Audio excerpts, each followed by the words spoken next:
Hey everyone, I'm Noah Groover with Corbin Training. We're about to go over some really great back exercises that you can do with little to no equipment at home. But before exercising, make sure you consult your doctor. All right everyone, we're gonna go over the Chinese plank.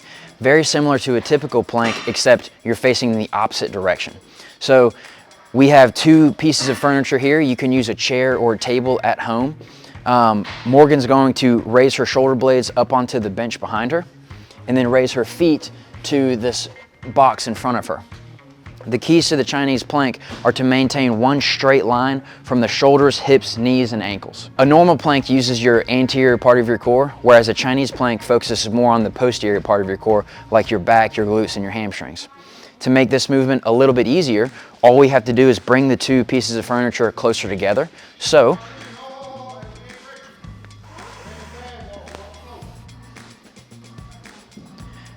and now the Chinese plank is a little bit easier.